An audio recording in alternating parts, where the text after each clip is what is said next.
Hello guys and welcome back to another video of our channel. आज के lecture में organic chemistry का नया क्वेश्चन देखने वाले जो कि एलिमिनेशन रिएक्शन। इसके पहले के लेक्चर में हमने न्यूक्लियोफिलिक सब्स्टिट्यूशन रिएक्शन देखी थी, यानी कि SN1 और SN2 रिएक्शन। जैसे ही SN1 और SN2 रिएक्शन है वैसे ही E1 और E2 रिएक्शन है। ये क्या होगी? Elimination reaction. Nucleophilic substitution reaction यानी कि SN रिएक्शन, और ये क्या होगी? एलिमिनेशन यानी कि E वाली रिएक्शन। इसके अंदर क्या होगा? E1 और E2 रिएक्शन, दो टाइप की रिएक्शन आएगी। ठीक है, SN1 रिएक्शन थी वैसे ही सेम टू सेम रिएक्शन है E1 रिएक्शन, और जैसे SN2 रिएक्शन थी वैसी रिएक्शन यहाँ पर क्या है? E2 reaction. आज का हमारा टॉपिक क्या है? Elimination reaction. हम E1 और E2 दोनों रिएक्शन को स्टडी करने वाले। ठीक है, वीडियो को पूरा एंड तक देखना। हम मैकेनिज्म और उसके अंदर सभी अलग अलग पॉइंट स्टडी करेंगे। आपको पूरी एलिमिनेशन रिएक्शन ये वीडियो देखने के बाद आसानी से समझ में आ जाएगी। वीडियो को पूरा एंड तक देखना, और अगर चैनल पर नए हो तो चैनल को सब्सक्राइब जरूर से कर देना। हम स्टार्ट करते हैं। सबसे पहले देखते हैं E1 रिएक्शन। एलिमिनेशन रिएक्शन दो टाइप की होती है, E1 और E2। सबसे पहले हम देखते हैं E1 रिएक्शन। E1 यानी कि क्या होगा? यूनिमोलिकुलर। E1 रिएक्शन को क्या कह सकते हैं हम? E1 is unimolecular reaction. हमारा E1 रिएक्शन के अंदर सबसे पहला पॉइंट कौन सा आएगा?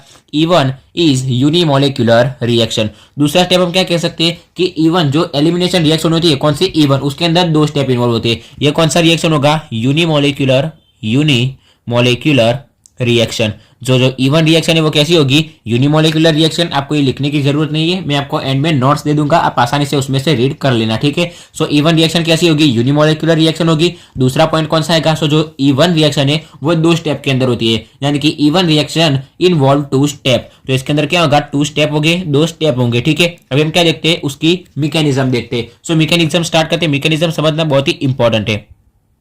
मैकेनिज्म दो स्टेप होते हैं। सबसे पहले हम क्या करते हैं? एक रिएक्टेंट लिखते हैं जो क्या करेगा? रिएक्शन करेगा। इसके अंदर रिएक्टेंट कौन सा आएगा? Alkyl halide. यहाँ पर आएगा R, फिर आएगा CH, यहाँ आएगा CH3, और ये जो कार्बन है उसकी वैलेंसी कितनी होनी चाहिए? 4 होनी चाहिए। तो ये किसके साथ जुड़ा होगा? X के यहाँ पर हमारे पास हैलाइड यानी कि कह सकते हैं हेलोजन, यानी कि फ्लोरीन, क्लोरीन, ब्रोमीन, आयोडीन कुछ भी हो सकता है। जब हम इसके रिएक्शन करेंगे सबसे पहला स्टेप आएगा, वो पहला स्टेप क्या होगा? स्लो होगा। स्लो यानी कि धीमा होगा। ठीक है, ये जो स्लो स्टेप है उसके अंदर ये जो रिएक्टेंट है वो किसके साथ रिएक्शन करेगा?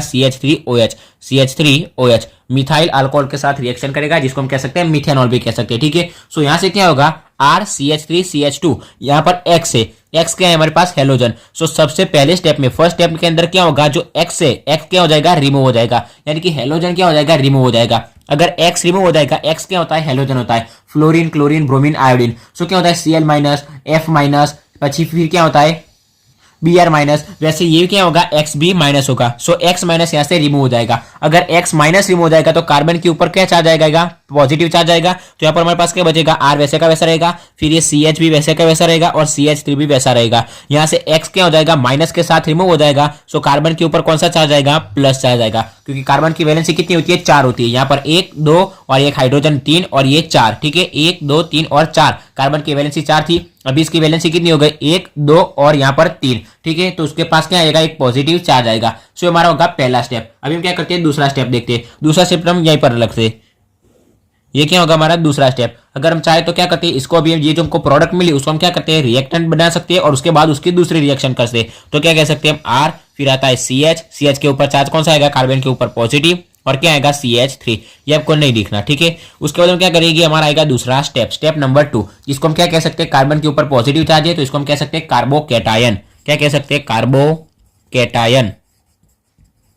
ये होगा हमारा कार्बोकैटायन। अभी जो दूसरा स्टेप होगा उसके अंदर जो प्रोडक्ट मिली थी वो हमारे क्या होगा? रिएक्टेंट होगा। इसके अंदर कौन सा रिएक्शन होगा? यहाँ पर हमारे पास क्या है? R, CH और CH3, हमारा क्या है? कार्बोकैटायन। तो यहाँ पर जो R है वो वैसा का वैसा रहेगा, फिर ये जो CH है वो भी वैसे का वैसा रहेगा, और जो CH3 है, CH3 को हम कैसे लिख सकते हैं? कार्बन, फिर हाइड्रोजन, हाइड्रोजन और हाइड्रोजन। यहाँ पर कार्बन के पास कितने? 1, 2 और 3 हाइड्रोजन है। तीसरा जो हाइड्रोजन है वो रिमूव हो जाएगा। तीसरा हाइड्रोजन यहाँ से रिमूव हो जाएगा। हाइड्रोजन कैसा होता है? H+ होता है, मतलब हाइड्रोजन प्लस में रिमूव होगा। ठीक है, यहाँ पर हमने क्या लिया था? मिथेनॉल लिया था, तो ये रिएक्शन भी हम मिथेनॉल के साथ करेंगे। CH3OH, और यहाँ से क्या होगा? ये जो CH3 है उसके अंदर से एक हाइड्रोजन रिमूव हो जाएगा। H+ होगा। ठीक है, H+ क्या हो गया? रिमूव हो गया। H+ के साथ हमने रिएक्शन नहीं की तो हम क्या लिखेंगे? -H+, यानी कि H+ हाइड्रोजन क्या हो गया? रिमूव हो गया। यहाँ पर भी X- क्या होगा? रिमूव होगा। रिमूव होगा तो हम क्या लिखेंगे? -X-। अभी यहाँ पर हमारे पास क्या बचेगा? देखिए, एक हाइड्रोजन रिमूव हो गया तो क्या बचेगा? C और H2, मतलब यहाँ पर ये कार्बन के पास भी क्या आएगा? यहाँ से पॉजिटिव चार्ज ये ले गया तो इसके पास कौन सा चार्ज आएगा? नेगेटिव चार्ज आएगा। सो ये प्लस चार्ज, ये माइनस चार्ज, सो बीच में क्या हो जाएगा, दो बॉन्ड हो जाएगी, यानी कि डबल बॉन्ड हो जाएगा, यानी कि क्या बनेगा, अल्कीन बनेगा। सो ये क्या था, आर वैसे का वैसा, ये CH वैसे का वैसा, यहाँ पर CH3 का क्या हो जाएगा, CH2 हो जाएगा, और यहाँ पर जो माइनस चार्ज था और ये प्लस चार्ज था, माइनस प्लस कैंसिल हो जाएगा और दोनों के बीच क्या हो जाएगा, एक बॉन्ड बन जाएगा। सो हमको ये क्या मिलेगा, ये जो हमको प्रोडक्ट मिली वो क्या है, अल्कीन है। R CH double bond CH2 double bond, यानी कि हम क्या कह सकते हैं, अल्कीन कह सकते हैं। तो हमको क्या मिलेगा, अल्कीन मिलेगा, ठीक है। सो जो एलिमिनेशन रिएक्शन होती है उसकी प्रोडक्ट में हमको क्या मिलता है, अल्कीन मिलता है। फिर से पूरी मैकेनिज्म हम डिस्कस करते हैं। सबसे पहले हम क्या लिया, अल्काइल हैलाइड लिया, क्या लिया था, R CH CH3 और नीचे आएगा X। तो यहाँ पर क्या होगा, सबसे पहला स्टेप जो होगा वो स्लो होगा, किसके साथ हम रिएक्शन करेंगे, CH3OH यानी कि मिथेनॉल के साथ। इसके अंदर क्या होगा, सबसे पहले स्टेप के अंदर जो X है, X क्या होगा, हेलोजन यानी कि हैलाइड, वो रिमूव हो जाएगा सबसे पहले स्टेप के अंदर। सो X रिमूव होगा तो क्या होगा, -X माइनस रिमूव होगा, यानी कि हमने क्या लिखा, माइनस लिखा। यहाँ पर भी हम क्या लिख सकते हैं, अगर हमको ये नहीं लिखना है तो हम क्या लिख सकते हैं, +X माइनस, हम ऐसा भी लिख सकते हैं, या तो हम ये लिखें या तो ये लिखे, ठीक है। यहाँ पर हमने -X माइनस लिखा, यानी कि जो X था वो क्या हो गया, रिमूव हो गया, ठीक है। तो हमारे पास क्या बचेगा, यहाँ से R, फिर CH के ऊपर क्या आएगा, पॉजिटिव चार्ज आएगा, क्योंकि यहाँ से जो X क्या था, माइनस नेगेटिव होता है तो माइनस चार्ज लेके चला गया, तो इसके ऊपर कौन सा पॉजिटिव चार्ज आ जाएगा, सो CH प्लस, और यहाँ पर क्या बचेगा, CH3। ये हो गया पहला स्टेप। दूसरे स्टेप के अंदर क्या होगा, जो हमारी पहले स्टेप की प्रोडक्ट थी वो दूसरे स्टेप का रिएक्टेंट हो जाएगा। सो इसके अंदर क्या होगा, जो पॉजिटिव चार्ज था वो वैसे का वैसा रहेगा, और जो कार्बन के पास जो 3 H थे, एक H, 2 और 3 H, उसके अंदर से एक H रिमूव हो जाएगा, और H हमेशा कैसा होता है, H प्लस होता है, मतलब ये जो H प्लस पॉजिटिव चार्ज वाला हाइड्रोजन है वो क्या हो जाएगा, रिमूव हो जाएगा, तो इसके ऊपर क्या चार्ज आएगा, माइनस चार्ज आएगा। फिर जो प्लस और माइनस, यहाँ पर क्या होता है, R, फिर ये CH प्लस, ये वैसे का वैसा रहेगा, और यहां से क्या होगा, CH2, ये क्या होगा, माइनस होगा। तो ये प्लस माइनस क्या करेंगे, एक बॉन्ड बना लेंगे। सो प्लस कैंसिल हो जाएगा, माइनस कैंसिल हो जाएगा, तो R CH double bond CH2, ये हमको क्या मिलेगा, अल्कीन मिलेगा, ठीक है।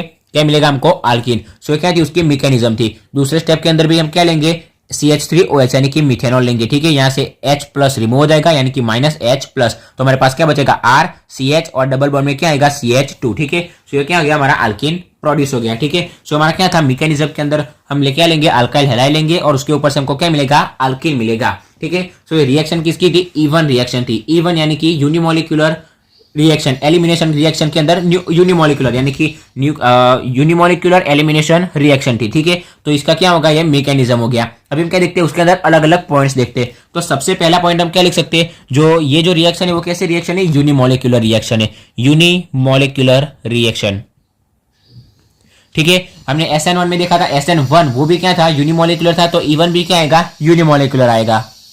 अब हम लिखते हैं दूसरा पॉइंट। तो दूसरे पॉइंट के अंदर क्या आएगा, सो जो इवन रिएक्शन है उसके अंदर कितने स्टेप होते हैं, 2 स्टेप होते हैं। सो हम क्या लिख सकते हैं, इवन रिएक्शन इन्वॉल्व 2 स्टेप्स, ठीक है। तीसरा पॉइंट क्या आएगा, उसकी order of reactivity, order of reactivity, order of reactivity हमको पता है, order of reactivity. SN1 reaction थी, उसकी ऑर्डर ऑफ रिएक्टिविटी क्या थी, SN1 की थी 30 ग्रेटर देन 20 ग्रेटर देन 10। सो यहाँ पर भी उसकी रिएक्टिविटी क्या होगी, order of reactivity 30 greater than 20 greater than 10, ठीक है। उसके बाद क्या आएगा, इसके अंदर कार्बोकैटायन क्या होता है, प्रोड्यूस होता है। यहाँ पर हम देख सकते हैं पहले जो हमारी प्रोसेस थी स्टेप 1 था, जिसके अंदर हमको प्रोडक्ट क्या मिला था, कार्बोकैटायन मिला था, ठीक है। सो इसके अंदर क्या होता है, कार्बोकैटायन प्रोड्यूस होता है। तो हम क्या लिख सकते हैं, कार्बोकैटायन इज अकर, यानी कि इसके अंदर कार्बोकैटायन बनता है, या फिर हम क्या लिख सकते हैं, कार्बोकैटायन इज प्रोड्यूस्ड, ठीक है। उसके बाद नेक्स्ट पॉइंट क्या आएगा, रीअरेंजमेंट इज पॉसिबल। तो जो इवन रिएक्शन है उसके अंदर रीअरेंजमेंट हो सकती है। SN1 के अंदर रीअरेंजमेंट हो सकती थी, SN2 के अंदर नहीं हो सकती थी। तो इवन रिएक्शन जो उसके अंदर भी रीअरेंजमेंट होगी, और जो E2 रिएक्शन होगी उसके अंदर रीअरेंजमेंट नहीं होगी। सो इवन रिएक्शन के अंदर क्या होगा, rearrangement is possible, rearrangement is possible, rearrangement is possible, ठीक है।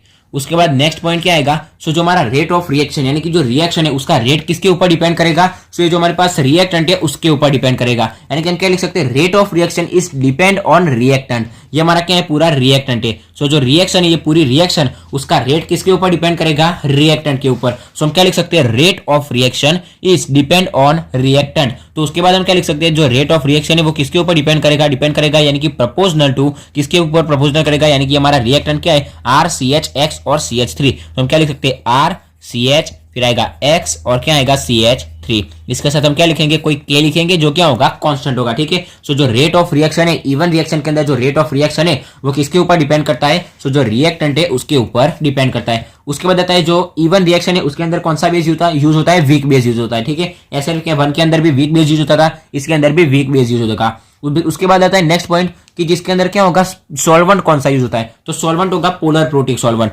रेट ऑफ सबसे पहले देखा हमने रेट ऑफ रिएक्शन, जो किसके ऊपर डिपेंड करेगा, उसका रिएक्टेंट पे। उसके बाद आएगा इसके अंदर यूज होगा वीक बेस यूज होगा, ठीक है, वीक बेस यूज होगा। यहाँ पर वीक बेस क्यों यूज होता है, अगर स्ट्रॉन्ग बेस यूज करें तो देखिए, अगर हम यहाँ पर स्ट्रॉन्ग बेस यूज करेंगे तो क्या होगा, यहाँ से एक्स और यहाँ से हाइड्रोजन दोनों साथ में रिमूव हो जाएंगे, यानी कि जो रिएक्टेंट जो हम यूज करेंगे, जो हम बेस यूज करेंगे, वो क्या होगा, यहाँ से एक्स माइनस के रिमूव होने का वेट नहीं करेगा। सबसे पहले यहाँ पर क्या होता है, एक्स यानी कि हेलोजन जो है वो रिमूव होता है, उसके बाद हाइड्रोजन रिमूव होता है। सो यहाँ पर अगर हम स्ट्रॉन्ग बेस यूज करेंगे तो वो एक्स यानी कि हेलोजन के रिमूव होने का वेट नहीं करेगा, डायरेक्टली यहाँ से क्या कर देगा, एच को रिमूव कर देगा। अगर डायरेक्टली यहाँ से एच को रिमूव कर देगा तो रिएक्शन आगे होगी नहीं, ठीक है। सो यहाँ पर हम कौन सा बेस यूज करते हैं, वीक बेस यूज करते हैं, ठीक है। सो स्ट्रॉन्ग बेस अगर हम यूज करेंगे तो जो बेस होगा वो एक्स माइनस के रिमूव होने का वेट करेगा, डायरेक्टली एच को रिमूव कर देगा और कोई दूसरी रिएक्शन हो जाएगी, ठीक है। इसलिए हम कौन सा बेस यूज करते हैं, वीक बेस यूज करते हैं। उसके बाद आता है जो सॉल्वेंट होता है वो हम कौन सा यूज करते हैं, पोलर प्रोटिक सॉल्वेंट यूज करते हैं। सो पोलर प्रोटिक सॉल्वेंट इसके अंदर यूज होता है, ठीक है।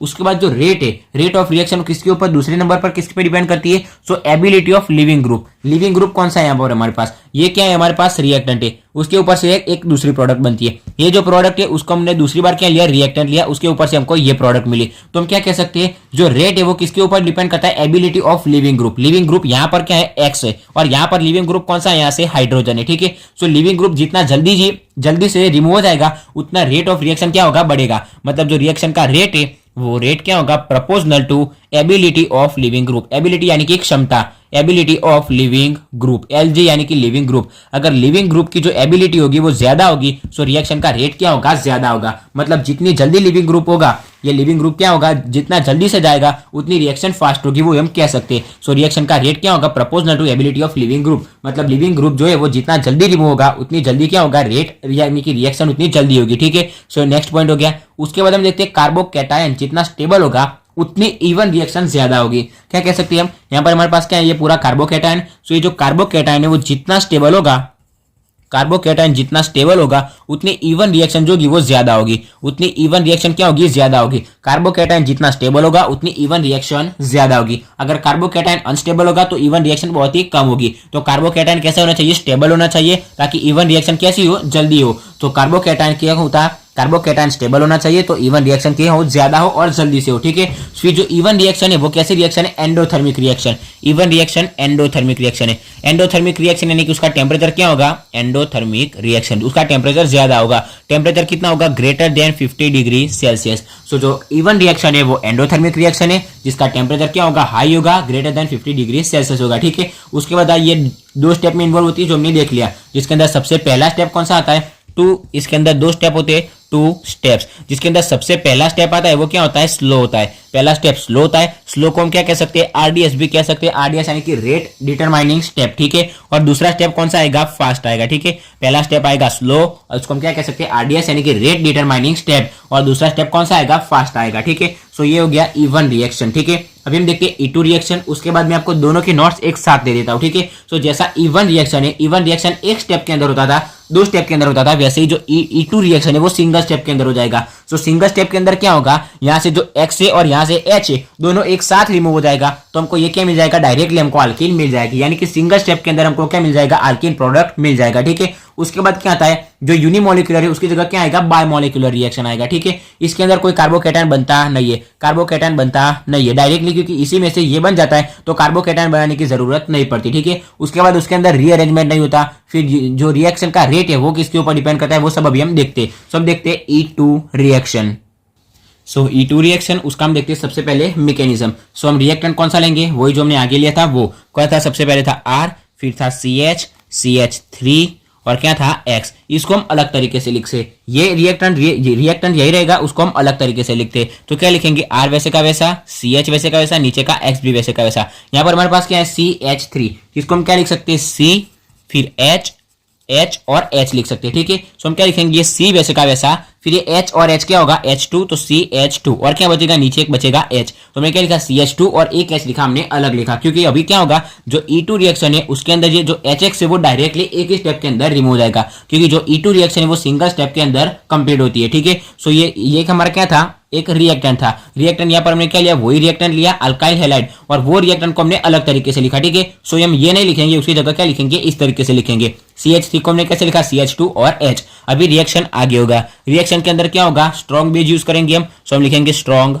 Base, strong base. अभी रिएक्शन के अंदर से क्या होगा, एक ही स्टेप के अंदर यहां से हाइड्रोजन रिमूव हो जाएगा और यहां से X यानी कि हैलाइड रिमूव हो जाएगा। सो HX एक ही स्टेप के अंदर डायरेक्टली रिमूव हो जाएगा। सो क्या होगा, माइनस HX होगा। H और X रिमूव हो जाएगा तो क्या बचेगा, यहाँ पर R बचेगा, यहाँ पर बचेगा CH और यहाँ पर क्या बचेगा, CH2। ये सिंगल बॉन्ड ऑलरेडी था, यहाँ से एक बॉन्ड यहाँ पर बनेगा तो क्या होगा, दूसरा बॉन्ड यहाँ पर आ जाएगा। सो हमारी प्रोडक्ट क्या मिलेगी, RCH डबल बॉन्ड CH2, यानी कि हमको क्या मिलेगा तो हमको अल्कीनी, तो हमको क्या मिल गया, अल्कीन मिल गया। ये थी उसकी मैकेनिज्म के अंदर हम क्या करेंगे, हम रिएक्टेंट लेंगे। रिएक्टेंट के अंदर जो CH3 था उसको हम कैसे लिखेंगे, CH2 और H, यानी कि ये H उसके यही जो कार्बन है उसी के साथ जुड़ा हुआ है, तो CH2 और H, जिसको हम कैसे लिख सकते हैं, CH3 लिख सकते हैं। इसके अंदर क्या होगा, स्ट्रॉन्ग बेस यूज होगा। यहाँ पर क्या करेगा, एक ही स्टेप के अंदर ये H और X हाइड्रोजन हैलाइड एक ही स्टेप के अंदर क्या हो जाएगा, रिमूव हो जाएगा। तो क्या बचेगा, माइनस HX रिमूव हो जाएगा, सो हम क्या लिखेंगे, माइनस HX। तो क्या बचेगा, RCH और CH2, यहाँ पर से एक बॉन्ड रिमूव हो जाएगा। यहाँ पर क्या होगा, X माइनस और H प्लस, दोनों के बीच क्या होगा, H और X बनेगा, मतलब दोनों के बीच एक बॉन्ड होगा। तो एक बॉन्ड ये दोनों एक अपने साथ ले जाएंगे और जो दूसरा बॉन्ड बचेगा वो यहाँ पर इसके साथ जुड़ जाएगा। तो क्या होगा, इस एक बॉन्ड और ये दूसरा बॉन्ड था वो यहाँ पर कंप्लीट हो जाएगा। सो हमको क्या मिलेगा, RCH डबल बॉन्ड CH2, तो हमको क्या मिल जाएगा, अल्कीन मिल जाएगा, ठीक है। सो ये थी उसकी मैकेनिज्म। उसके बाद हम उसके अंदर पॉइंट्स देखते हैं। पॉइंट्स के अंदर सबसे पहला पॉइंट क्या आएगा, सो जो E2 रिएक्शन है वो क्या होगी, बायोमोलिकुलर रिएक्शन है। फिर वो एक ही स्टेप के अंदर होती है, यानी कि सिंगल स्टेप के अंदर होती है। ये जो रिएक्शन है उसकी ऑर्डर ऑफ रिएक्टिविटी क्या है, order of reactivity OOR। Order of reactivity आपको याद रखनी पड़ेगी, क्या होगी, 30 ग्रेटर देन 20 ग्रेटर देन 10, ठीक है। हमारे पास जो SN2 रिएक्शन थी उसकी रेट ऑफ रिएक्ट यानी कि ऑर्डर ऑफ रिएक्टिविटी क्या थी, 10 ग्रेटर देन 20 ग्रेटर देन 30। और ये जो E2 रिएक्शन है उसकी जो ऑर्डर ऑफ रिएक्टिविटी वो क्या है, 30 ग्रेटर देन 20 ग्रेटर देन 10। यानी कि हमारे पास टोटल 4 रिएक्शन है, SN1 रिएक्शन, SN2 रिएक्शन, फिर आएगा E1 रिएक्शन और E2 रिएक्शन। तो इनमें से SN1, E1 और E2 ये सभी की ऑर्डर ऑफ रिएक्टिविटी क्या आएगी, 30 ग्रेटर देन 20 ग्रेटर देन 10। और सिर्फ जो SN2 रिएक्शन है उसकी ऑर्डर ऑफ रिएक्टिविटी अलग आएगी। SN2 की ऑर्डर ऑफ रिएक्टिविटी क्या आएगी, 10 ग्रेटर देन 20 ग्रेटर देन 30, ठीक है। सो SN2 की रिएक्शन की जो ऑर्डर ऑफ रिएक्टिविटी है वो अलग आएगी। बाकी जो E1, E2 और SN1 है सभी की ऑर्डर ऑफ रिएक्टिविटी क्या आएगी, 30 ग्रेटर देन 20 ग्रेटर देन 10। उसके बाद हम इसके अंदर सॉल्वेंट कौन सा यूज करते हैं, पोलर एप्रोटिक सॉल्वेंट। E1 के अंदर पोलर प्रोटिक था, यहाँ पर आएगा पोलर एप्रोटिक सॉल्वेंट। उसके बाद जो रेट ऑफ रिएक्शन है वो किसके ऊपर डिपेंड करता है, रेट ऑफ रिएक्शन जो है वो किसके ऊपर डिपेंड करता है, सो RX के ऊपर, RX यानी कि अल्काइल हैलाइड के ऊपर। और दूसरे नंबर पर डिपेंड करता है बेस के ऊपर, ठीक है। यहाँ पर हम कौन सा बेस यूज करते हैं, स्ट्रॉन्ग बेस यूज करते हैं, सो हम उसके ऊपर डिपेंड होगा। सो जो रेट ऑफ रिएक्शन है वो RX यानी कि अल्काइल हैलाइड पर डिपेंड करेगा और बेस के ऊपर डिपेंड करेगा, ठीक है। सो हो गया रेट ऑफ रिएक्शन। उसके बाद इसके अंदर हम क्या कौन सा बेस यूज करते हैं, स्ट्रॉन्ग बेस यूज करते हैं। यहाँ पर हमने लिखा है स्ट्रॉन्ग बेस यूज करते हैं। तो जो E2 रिएक्शन है उसके अंदर स्ट्रॉन्ग बेस हम यूज करते हैं, ठीक है। स्ट्रॉन्ग बेस क्यों यूज करते हैं, क्योंकि हम डायरेक्टली H और X को रिमूव कर सके और रिएक्शन एक स्टेप के अंदर हो जाए, इसलिए हमने स्ट्रॉन्ग बेस यूज किया, ठीक है। उसके बाद जो ट्रांजिशन स्टेट होता है, ट्रांजिशन स्टेट यहाँ पर क्या होता है, सो ट्रांजिशन स्टेट यानी कि क्या, जो HX रिमूव होता है उसको हम क्या बोलेंगे, ट्रांजिशन स्टेट। सो ट्रांजिशन स्टेट जितना स्टेबल होगा यानी कि HX जितनी जल्दी से रिमूव हो जाएगा उतनी E2 रिएक्शन क्या होगी, फास्ट होगी। सो हम क्या कह सकते हैं, जो जितना HX जल्दी से रिमूव होगा उतनी ही E2 रिएक्शन फास्ट होगी। उसके जो E2 रिएक्शन है उसके अंदर रीअरेंजमेंट नहीं होती, तो हम क्या लिख सकते हैं, नो रीअरेंजमेंट पॉसिबल। उसके बाद इसके अंदर कोई किसी भी प्रकार का कार्बोकैटायन बनता नहीं है, डायरेक्टली क्या लिया हमने, रिएक्टेंट लिया और उसके बाद उससे प्रोडक्ट मिल गई, हमको बीच में कोई भी कार्बोकैटायन मिलता नहीं है। उसके बाद हम क्या कह सकते हैं, लिविंग ग्रुप की एबिलिटी। यहाँ पर लिविंग ग्रुप कौन सा है, हाइड्रोजन और हेलोजन। तो ये जो लिविंग ग्रुप की एबिलिटी जितनी ज्यादा होगी उतना E2 रिएक्शन क्या होगा, ज्यादा होगा, मतलब जो E2 रिएक्शन है उतनी जल्दी होगा, ठीक है। सो लिविंग ग्रुप जितनी जल्दी से रिमूव होगा उतनी E2 रिएक्शन क्या होगी, जितनी ज्यादा होगी। फिर बेस कौन सा यूज करते हैं हम, स्ट्रॉन्ग यूज करते हैं। सो जितना ज्यादा स्ट्रॉन्ग यूज करेंगे उतनी ही E2 रिएक्शन ज्यादा होगी। सो E2 रिएक्शन ज्यादा कब होगी, सो सबसे पहले अंदर क्या आएगा, जो ट्रांजिशन स्टेट स्टेबल होगा। ट्रांजिशन स्टेट स्टेबल होगा यानी कि क्या होगा, जितना H और X जल्दी से रिमूव होगा उतना ही E2 रिएक्शन ज्यादा होगा। सो H और X जितना जल्दी रिमूव होंगे उतना E2 रिएक्शन ज्यादा होगी। उसके बाद लिविंग ग्रुप की एबिलिटी, लिविंग ग्रुप वही है हाइड्रोजन और हेलोजन। सो ये दोनों जितनी जल्दी रिमूव होंगे उतना ही क्या होगा, E2 रिएक्शन ज्यादा होगी। उसी नंबर पर हम क्या कह सकते हैं, जो हम बेस यूज करते हैं वो कैसा है, स्ट्रॉन्ग है। जितना ज्यादा स्ट्रॉन्ग हम यूज करेंगे उतनी E2 रिएक्शन क्या होगी, ज्यादा होगी, ठीक है। सो यहाँ पर हमारी E2 रिएक्शन कंप्लीट हो गई, उसके अंदर के सभी पॉइंट्स भी कंप्लीट हो गए, ठीक है। अभी मैं आपको नोट्स दे देता हूँ, आपको आसानी से सब कुछ समझ में आ जाएगा। आपको एग्जाम में कैसे लिखना है वो भी आपको आसानी से समझ में आ जाएगा। सो हमारे पास लिखा हुआ है इवन रिएक्शन का मैकेनिज्म, ठीक है, आप स्क्रीनशॉट ले लीजिए इसका।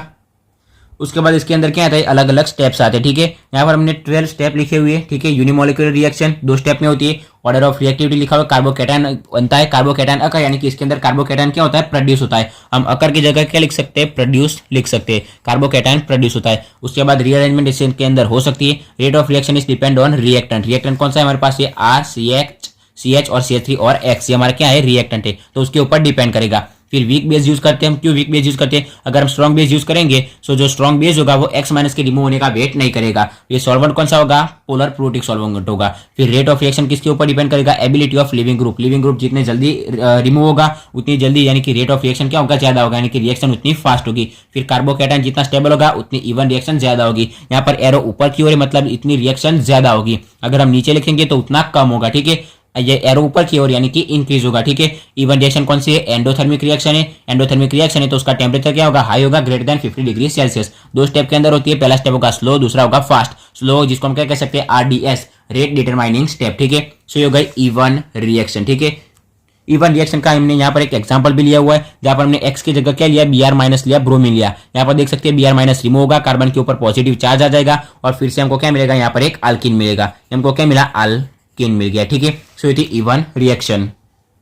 यहाँ पर हम देखते हैं E2 रिएक्शन। E2 रिएक्शन का हमने यहीं पर ये क्या लिखा है, मैकेनिज्म लिखा है, और ये जो मैकेनिज्म है उसको हमने डिटेल में देखा। सबसे पहले यहाँ पर क्या लिखा हुआ है, RCH CH3 और X यहीं पर लिखा हुआ है। फिर यहाँ पर क्या होगा, यहाँ से एक H और यहाँ से एक X, H और X दोनों क्या होंगे, एक साथ रिमूव होंगे। सो यहाँ पर आएगा H और यहाँ पर आएगा X, मतलब दोनों क्या होंगे, रिमूव होंगे। मतलब ये जो दो हम H और X को अलग बताएंगे, अलग दिखाएंगे, वो क्या होगा, हमारा ट्रांजिशन स्टेट होगा, ठीक है। सो ट्रांजिशन स्टेट जितना स्टेबल होगा उतनी E2 रिएक्शन क्या होगी, ज्यादा होगी। ट्रांजिशन स्टेट के अंदर क्या है हमारे पास, H और X है। H क्या होगा हमारे पास, H यहाँ पर B माइनस लिखा हुआ, B माइनस यानी कि क्या, जो हमने बेस यूज किया है वो, ठीक है। सो वो बेस क्या करेगा, ऐसे हाइड्रोजन को रिमूव करेगा और यहाँ से X को रिमूव करेगा। सो हमको ये क्या मिल जाएगा, प्रोडक्ट मिल जाएगी, ठीक है। फिर यहाँ पर हमारे पास क्या है, E2 रिएक्शन का मैकेनिज्म लिखा हुआ है। फिर ये बायोमोलिक्यूलर रिएक्शन है, फिर सिंगल स्टेप के अंदर होता है, ऑर्डर ऑफ रिएक्टिविटी लिखा हुआ है। फिर सॉल्वेंट कौन सा होता है, पोलर एप्रोटिक सॉल्वेंट होता है। उसके बाद रेट ऑफ रिएक्शन किसके ऊपर डिपेंड करेगा, अल्काइल हाइड्राइड यानी कि RX और बेस के ऊपर डिपेंड करेगा। स्ट्रॉन्ग बेस यूज होता है क्योंकि जो कब क्यों स्ट्रॉन्ग बेस यूज होता है,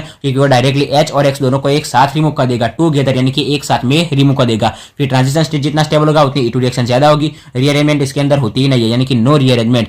फिर नो कार्बोकैटायन यानी कि इसके अंदर कार्बोकैटायन बनता नहीं है। फिर आता है लिविंग ग्रुप की एबिलिटी। लिविंग ग्रुप की एबिलिटी यानी कि लिविंग ग्रुप कौन सा है हमारे पास, हाइड्रोजन और हेलोजन, H और X, ये दोनों जितनी जल्दी रिमूव होंगे उतनी E2 रिएक्शन क्या होगी, ज्यादा होगी। एरो ऊपर की ओर है यानी कि रिएक्शन ज्यादा होगी, ठीक है। ये एरो ऊपर की ओर है। फिर क्या है, जितना बेस स्ट्रॉन्ग होता, जितना बेस ज्यादा स्ट्रॉन्ग होगा उतनी E2 रिएक्शन क्या होगी, ज्यादा होगी, ठीक है। सो ये था हमारा इवन और E2 रिएक्शन यानी कि हमारा एलिमिनेशन रिएक्शन। आज के लेक्चर में मैंने डिटेल में स्टडी किया, इवन रिएक्शन क्या होती है, E2 रिएक्शन क्या होती है, एलिमिनेशन रिएक्शन क्या होती है, ठीक है। अगर आपको इसका डिफरेंस लिखना हो तो आप अपने खुद से लिख सकते हैं। इवन रिएक्शन के अंदर क्या होगा, यूनिमोलिकुलर रिएक्शन, ये क्या होगा, बायोमोलिकुलर। वो 2 स्टेप के अंदर होती है, सिंगल स्टेप के अंदर होती है। ऑर्डर ऑफ रिएक्टिविटी दोनों की सेम है। उसके अंदर कौन सा सॉल्वेंट यूज होता है, पोलर प्रोटिक, इसके अंदर रहता है पोलर एप्रोटिक। फिर रेट ऑफ रिएक्शन किसके ऊपर डिपेंड करता है, उसके अंदर वीक बेस होता है, यहाँ पर स्ट्रॉन्ग बेस होता है। फिर ट्रांजिशन स्टेट आता है, फिर नो अरेंजमेंट, उसके अंदर रीअरेंजमेंट हो सकती है, यहाँ पर रीअरेंजमेंट नहीं हो सकती। उसके अंदर कार्बोकैटायन बनता है, यहाँ पर कार्बोकैटायन नहीं बनता, ठीक है। इसके अंदर वीक बेस यूज होता है और यहाँ पर स्ट्रॉन्ग बेस यूज होता है, ठीक है। सो आप उसका डायरेक्टली क्या कर सकते हैं, डिफरेंस लिख सकते हैं, ठीक है। सो ये हमारा इवन और E2 रिएक्शन यानी कि एलिमिनेशन रिएक्शन। सो आज का लेक्चर यहीं पर कंप्लीट होता है। आज के लेक्चर में हमने टोटली डिटेल में एलिमिनेशन रिएक्शन को स्टडी किया। इवन रिएक्शन, E2 रिएक्शन, दोनों में क्या फर्क है, हम पूरा मैकेनिज्म के साथ स्टेप बाय स्टेप लिखा। ये क्वेश्चन आपको एग्जाम में दो मार्क्स में तो नहीं, 3, 4 या 5 मार्क्स के अंदर आ सकता है। आपको पूरा डिटेल में लिखना होगा, ठीक है। मैंने आपको नोट्स भी दे दी, आपको कैसे लिखना है वो भी आपको समझ में आ जाएगा, ठीक है। सो आज का वीडियो यहीं तक रखते हैं। आशा रखता हूँ कि आपको इवन रिएक्शन, E2 रिएक्शन यानी कि पूरी की पूरी एलिमिनेशन रिएक्शन में आसानी से समझ में आ गया होगा। अगर वीडियो अच्छा लगा हो तो वीडियो को लाइक और शेयर जरूर से करना, और अगर चैनल पर नए हो तो चैनल को सब्सक्राइब जरूर से करना। Thanks for watching guys.